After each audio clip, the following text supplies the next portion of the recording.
জানেন যে আমাদের জাতীয় জীবনের একটা গুরুত্বপূর্ণ অধ্যায় ছিল আমাদের গত জুলাইয়ের ছাত্র সমাজের আন্দোলন, ছাত্র জনতার আন্দোলন। তো এই দিনগুলোকে স্মরণ করার জন্য আমরা রাষ্ট্রীয়ভাবে এবং মাননীয় সেনাবাহিনীর প্রধানের আদেশে আমরা আমাদের ৩৩ পদাতিক ডিভিশনের জিওসি মহোদয়ের নির্দেশে এবং তার সহায়তায় আমরা এই জুলাই পুনর্জাগরণ কর্মসূচির আলোকে আমরা এই স্বাস্থ্যসেবা দেওয়ার জন্য কুমিল্লা সেনানিবাস থেকে একটি বিশেষজ্ঞ দলের সমন্বয়ে আমরা মেডিকেল ক্যাম্প আজকে পরিচালনা করছি। আমাদের উদ্দেশ্য হচ্ছে যে স্থানীয় জনগণ যাদের কাছে যারা বিনামূল্যে আমরা ওষুধ বিনামূল্যে দিব এবং চিকিৎসা সেবা দিব, যার একেবারে দুস্থ এবং স্থানীয় জনগণ যাদের জন্য চিকিৎসা সেবা প্রাপ্তিটা যেন একটু সহজ হয় সেটার আলোকে আজকে সেটার জন্যই আমাদের এই অনুষ্ঠানটা পরিকল্পনা করা হয়েছে।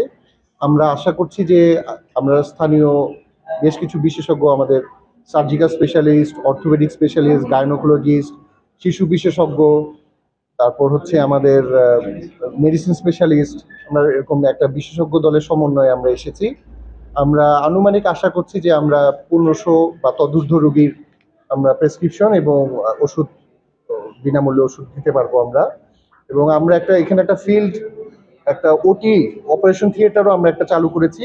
আমরা যদি দেখি যে মাইনর কিছু অপারেশন করার সুযোগ থাকে, এরকম ধরনের রোগীরা আসে, আমরা অবশ্যই তাদের আমরা বিনামূল্যে অপারেশন করে তাদের প্রয়োজনীয় ওষুধপত্র দেবো, এটাও আমাদের পরিকল্পনায় আছে। এই মুহূর্তে আমরা কার্যক্রম চলমান আছে একেবারে প্রথম দিকে।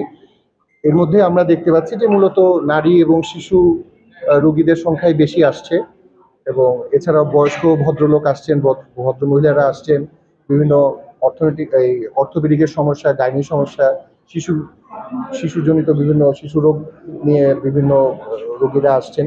সব ধরনের রোগীরা এখানে আসতেছেন। এর আগেও আমরা এই ধরনের কর্মসূচি পালন করেছি, বিভিন্ন কুমিল্লা শহরেও করেছি, বাইরেও করেছি, বন্যা প্রবণ অঞ্চলগুলোতেও করেছি। এটা আমাদের সেনাবাহিনীর একটি মোটামুটি ধারাবাহিক কার্যক্রমই বলা যায়, যেখানে আমরা সুযোগ পাই আমাদের নিয়মিত প্রশিক্ষণের পাশাপাশি আমরা প্রশিক্ষণ দিতে যখনই আমরা ক্যান্টনমেন্টের বাইরে বের হই, কোনো না কোনোভাবে যেন জনগণের সাথে একটু সম্পৃক্ত থাকতে পারি, ওদের কোনো না কোনোভাবে যেন একটু উপকারে আসে, সেই জন্য আমরা এই কর্মসূচিগুলো পালন করার চেষ্টা করি। তো স্থানীয় জনগণ এবং যে কোনো জায়গায় আমরা যেখানে এই অনুষ্ঠানগুলো আয়োজন করি, কর্তৃপক্ষ, জনগণ অভূতপূর্ব সাড়া পাই। এটা আমাদের খুবই ভালো লাগে। তারা সর্বোত্তম সহযোগিতা করে, এবং আপনারা নিউজ এবং প্রিন্ট মিডিয়ার আপনারা যারা আছেন তারাও আমাদের এই অনুষ্ঠানের কার্যক্রমগুলো আপনারা সবাইকে জানিয়ে দেন, সেটাতে পরবর্তীতেও তাদের মধ্যে একটা উৎসাহ থাকে যে এই এলাকায় সেনাবাহিনী আসছে, তাহলে আমাদের হয়তো কিছু আমাদের রোগী দেখবে বা এই ধরনের কিছু জনকল্যাণমূলক কাজকর্ম করবে। তো আমরা এই একই ধারাবাহিকতায় আমরা এটা করছি। আমরা আশা করছি আজকের অনুষ্ঠানটা সফল হবে। আমরা আমাদের যে ওষুধ নিয়ে এসেছে আমরা ২০০০-এর পর্যন্ত আমরা রোগী দেখতে পারবো। এরপর যদি প্রয়োজন হয় আমরা ওষুধ নিয়ে আসবো। আমাদের ধারণা ১৫০০ থেকে ২০০০-এর মতো রোগী আমরা দেখে ফেলতে পারবো।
এটা বাড়তেছে।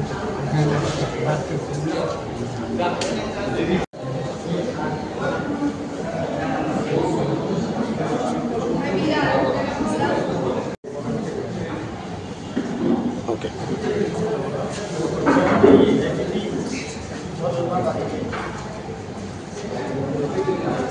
সেই কাজগুলো এড়ায় চলবে, আমার থেকে আপনি এড়ায় চলবে।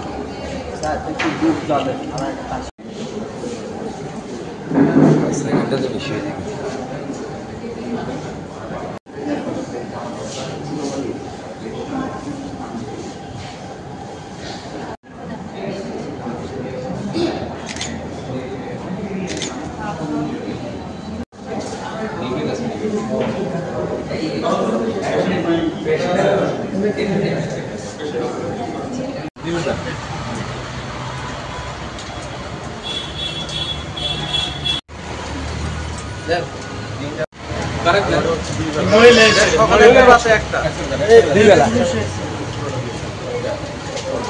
আমাদেরকে কি কাটতে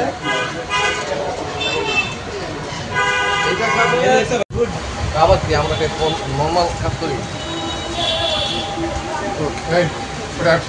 হালকা ঠান্ডা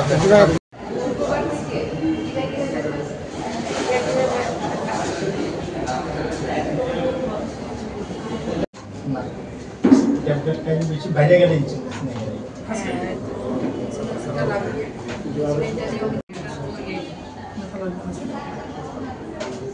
সাথে আমরা সবকে দেখাইনি যে ট্রমা হিস্ট্রি দিচ্ছে